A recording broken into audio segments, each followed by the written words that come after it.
Going on, guys? Welcome back to my channel. It is opdestroy. Today we have a special guest, and he's a special guest, and you know him. You guys all love him. Shishkebobber, what's up, man? How you doing today? Hey, how's it going, dude? Great to be here. Awesome. Today we're going to be talking about, we're kind of going to go over, we did pull data last night from Legendary 9 to X, to Legendary X, and we pulled data to see and differentiate between who parked and who didn't, and what that means for the game going forward. What that means for why there might need to be a change, hopefully, in the future, right? So let me tell you guys exactly what we pulled and how we kind of got the data. We actually, again, searched from Legendary 9 to 10, and I went through all those players. We did kind of use the benchmark. Well, I think it was at ABR, Angry Bob Ross, for the parking, and his tech level was 2065. So anybody under 2065, I marked as a parker. And there were a few people that were above that that still parked as well. So we did our homework, and we were able to do that. Now, obviously, it's changing. The leaderboards are changing. People might be parking today we didn't calculate or count for, but we're going to go off of the raw data we pulled last night. We pulled 81 people. That was the amount of players that were between Legendary 9 and 10.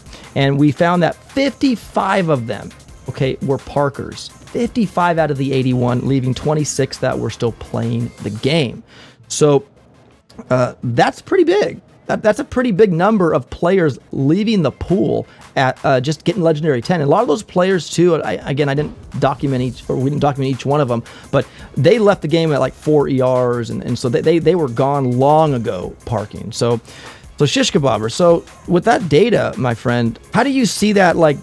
How do you see that going for the game, as far as is this the right strategy, or is this the right way to look at the Warships game as maxed rank player than just quit? Well, I don't think so, because, I mean, you want to have people playing through the whole season, first of all, I would imagine. Imagine that's their design goal. But secondly, this leads to another problem where the parking perpetuates more parking. And as a good example, well, we've got two that we know of, at least, the Angry Bob Ross and Triple J YYZ.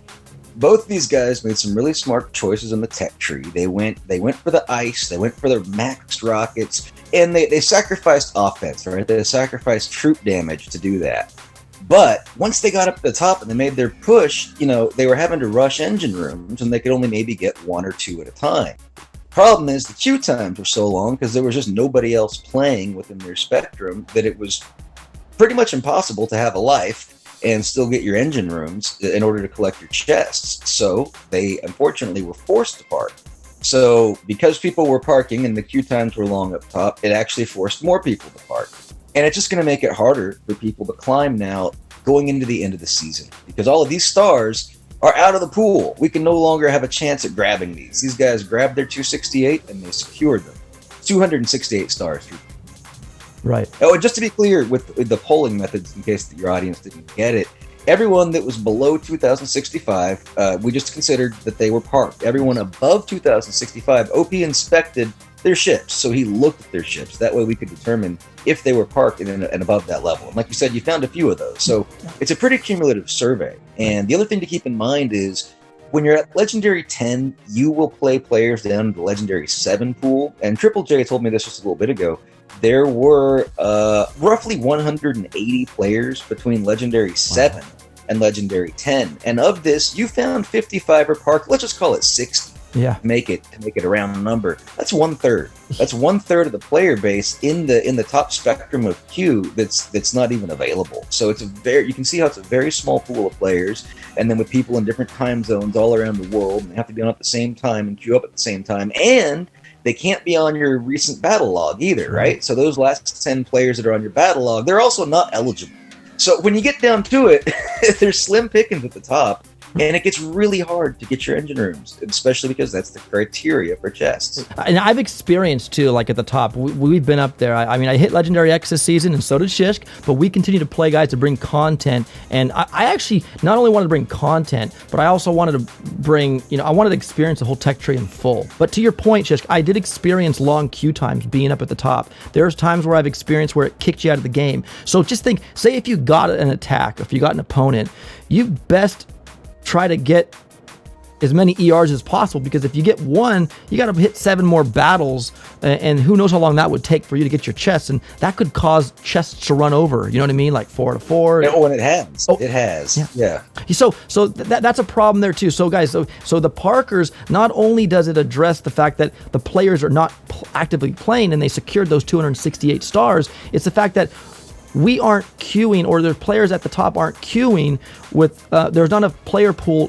to accommodate those players up there waiting in those long queue times. So it really makes for a stale taste in the mouth of like, this, like I want to play the game, but I can't, you know? And so Shish Kebabber, I'm really hoping going forward they do something about parking. I mean, I know it's the best strategy right now, correct? I mean, you would agree that that was the best strategy for Triple J and ABR, for example? Well, and basically for anybody, because as we saw with the data that I was doing last season, your win percentage, unless you just got something crazy going on, which we won't get into, for the most part, your win percentage just goes down with the more matches you play. You want to get that effective tech early, get a bunch of wins, and then park. Because since everyone hits Legendary 10, well, everyone at the top at least, it gets sorted by win percentage. So in order to preserve your win percentage, you want to play the least amount of battles possible, and you want those to all be wins. So there's really no point in playing beyond Legendary 10 if you want to be as high on the leaderboard as possible.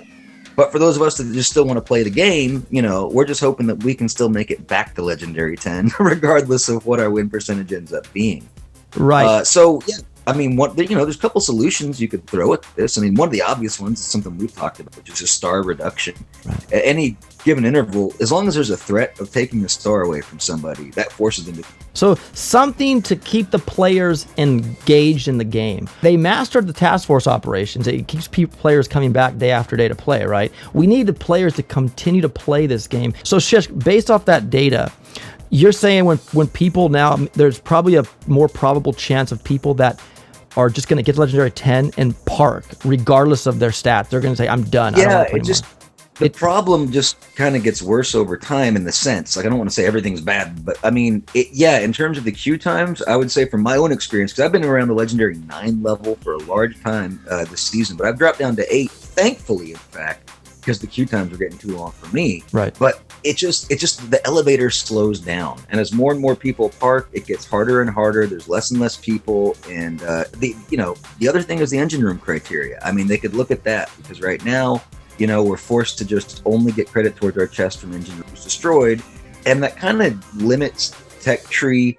Probably the planning on Supercell side, because they probably want to make sure that we're all doing these rush metas at least for a while to keep people interested. I'm sorry, these full clear metas. Right. Because then when things transition to a rush meta, things get a lot trickier, but that doesn't really reward the players that took the defensive route on the tech tree. So it really just forces the game to a place that I feel like it shouldn't necessarily have to be forced, but a lot of it's the criteria on chests. Maybe that, like the cumulative point system to get chests instead of ERs. We're not trying to say, hey, you know, shame on Parkers. That's not the case. That's not what we're doing here. Congratulations, you guys. And some were forced into it. Some had no choice. That's the thing. Some chose to actively park. That was their goal. Get there, park, you're done. Others wanted to keep playing and they couldn't. You know, there you go. Yeah, absolutely. Examples: ABR and Triple J. Like they just knew and that. I'm sure there's others. I just only know those two. Right. Of course. Yeah. So guys, when you know that there's players that intentionally parked because they just wanted to do it, get done with it, and slip it under the rug, that's fine. But then you got the other players that wanted to continue to play, but they weren't. It wasn't going to work out. Like with the long queue times, it discouraged them from continuing to play. So, and that's not good. We want people to enjoy Warships, and so and you can't do it that way. It doesn't seem right. So it was interesting. Out of 81 players, 55 parked, 26 are still playing, and man, that's like almost 50-50 there. You know, out of that, right? But I mean, anyways, we just wanted to bring that to your guys' attention today, like why have been advocating for changes of either star reduction or something to, you know, prohibit parking. So I hope you guys understand why it's a problem to park. It's a problem to reach even legendary rank. It's a problem to reach max rank in a game, right, Shish? Would you agree? Like, it just seems well, yeah. I don't understand that design aspect of it. Maybe we'll see some changes there too. I don't know. Maybe it'll just be harder to get there. That would be fine with me as well. Right. With star reductions and things like that. We want to enjoy the game, and when you're at the top, it's a little difficult sometimes because the queue times are crazy. And the reason why is people are parking, and then those stars, like you said, are being locked out of our reach, right, Shish? They're being locked out. And I mean, it seems like it's better to reward the players that have been playing all season long. I mean, they shouldn't be at a disadvantage if they come into if they try to hit Legendary 10 at the end of the season, but it's kind of set up. Right. Anyways, folks, I you heard it. There's the data right there. I don't have the fancy schmancy graphs that Shishkavavar likes to do, which is amazing, by the way. And if you haven't subscribed to his channel, guys, please go check him out. I know you guys know who he is. Everybody watches me on my channel and all the community here. You guys know who Shishkavavar is. I need to tell you guys. But if anybody new stumbling on in here, please consider. I'll have the link in the description below for my buddy Shishk, and you guys can go check him out, please. Thank you, Shishkavavar, for being on call today, man. I really appreciate it. I really do. Yeah, thanks for having me and taking the time to discuss this. Yeah, no, absolutely. But guys, just going out, let's put the cherry on top of this video. Shishkavavar, if you guys don't know from season 1, he is like the grandfather of a troop combination called Chug. It was can you kind of go over the history of it, Shishka, how it developed and how it evolved, and then... Well, it's an attack strat that focuses around Brick and her cluster grenade ability, which most people aren't even really aware of. And when that thing is maxed at rank 6 or level 6 cluster grenade, it can do a heck of a lot of damage. The more GBE you have, the more of these things fire off. So in season 1, we kind of ran into a really defensive meta. There were amped rocket launchers everywhere. I think 12 of them just flying around. Engine rooms were super hard to get to, and they were even covered in sky shields. So as it turned out, I was developing a troop attack strategy where you just kind of farm up a lot of gunboat energy, just deploy some cheap troops that cost no GBE, get as much GBE as you can, and then bring Brick in at the end with a full load of GBE and cluster grenade out 1 or 2 of the engine rooms. That became the meta attack strategy at the end because it was so hard to get engine room. Right. It was fun. But so that was the basic idea. Chug was cryo heavy grenadier, really, and that was what Ship with a Plan developed, going one step beyond. This was the troop combination that worked out great for that Warship season to maximize. Right. And if I recall correctly, it's 3 heavy, 1 cryo, 4 grenadier, correct? That's what it was? Yep, that's it. I want to show you here. There was a player here. This guy right here, JP1 here. This is nice because I'm sure I'll get a nice Sky Shield, bro, from Shishk. Let's take a look at his base here. So, again, Sky Shield over... it's just a weird, awkward way for that. And his Shock Blasters are like way over here out of range of the HQ. Like just very poorly constructed base here. So JP1, if you ever tune in, I'm sorry. I'm not trying to be like critical, but dude, whatever. We're gonna nice green statues too. Oh, is that a full rainbow? Yeah. Do we get the full rainbow? Oh, we do have a full. Every single one's a masterpiece. Full rainbow. Yeah. Dang it! A full rainbow of masterpiece statues. Now that's pretty impressive. I haven't seen that before. So, well done, man. You got all your bases covered. What's your VP, OP? Man, I think your VP is a little low, buddy. When you're seeing rainbows, it's a sign of low VP. That's evidence of maybe Warships has taken over a little bit more, I guess. Yeah, maybe I think so. Anyway, I don't mean to be making jokes. I didn't want unboosted last night with the crab account. Now, obviously, crab accounts are gonna have more damage pack and a punch, but you can pretty much do this, Shishk. Now, you need cluster grenade max 6. You need to have that maxed out. That's the thing. You got to max cluster grenade, but the more GBE, the merrier. So if you've got an operation account like a 3-7 or a 4-6 or something, or a 6-4, I'm saying it backward, you might already have a lot of GBE. So just don't even worry about clearing stuff and just take Brick right to the HQ and have fun. Right. But max cluster grenade is necessary, guys, for that to work unless you're swimming in GBE. Yes. So watch. So we're gonna drive out the heavies. Like we'll go 1, 2. You want to kind of fan them out, guys, a little bit. That way, they're all kind of in areas. Put the crowds in. We're gonna delay drop Brick until the very end. Here is where you guys. What's great about Warships and why this was implemented in season 1 was not only are you getting GBE for the final rush with Brick, but you're getting a lot of destruction. So if you only get 2 ERs and your opponent does 2, you're probably gonna win on destruction, right, Shish? Exactly. And Grenadiers are also really good, you guys, for clearing mines, and I'm going to need that because I know Brick's going to have to run up the right side. But you can see here, I'm at 182 right now. Now, I am thankful that the tribe does have the gunboat gain we have, but you can see here, guys, you don't want to flare. You let your troops just do what they got to do. And, I mean, gosh, they might even finish the base. They might. Oops. Oops. Okay, it wasn't supposed to. Come on, Shock Blaster. Work on those grenadiers. We got 233 GB, guys. 236. I mean, it's just, again, let your troops clear, and you got the damage. And yeah, I'm afraid. Come on, guys. Kill those grenadiers. All right. So there we go. I think we're good. I'm gonna let Mrs. Mustache out. Oh, did I say Mrs. Mustache? Sorry. Let's flare her back over here. I think it's Ms. Mustache. Okay.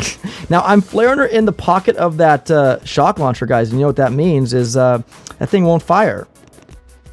Let's actually throw a smoke here. I have a ton of GB, guys. And oh shit, she brought the nice sky shield, bro. Oh, nice sky shield, bro. Now, guys, typically when you do this, you don't want a shock blast around, so there's none in, but a critter box here for the boom cannon.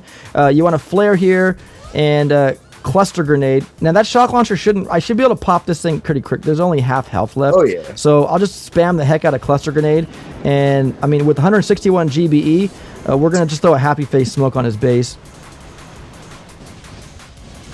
Oh, I missed the smoke up there. Oh, well, half of a happy smoke. Whatever. You know, if you want to do this one time, maybe during Mega Crap when you get a lot of resources, go ahead and give it a go. But you can see that it's very effective. Now, again, max cluster grenade is what you need for that. So that was just a little tidbit of, Shish Kebabber's Chug and how it evolved. And rock, it's great. I love it. And I'm even thinking, guys, as Warships progress and once we max out our defenses and our offense, like, will that be another game changer strategy to bring in? Because if only people are getting 2 ERs, then it's game on, right, for Chug, I would think, possibly. So yeah, exactly. If it gets too icy, we might start chugging it again. So who knows? Yeah, if 2 ER becomes the meta to go for, then Chug becomes a viable option. Right now, I think 3 ER.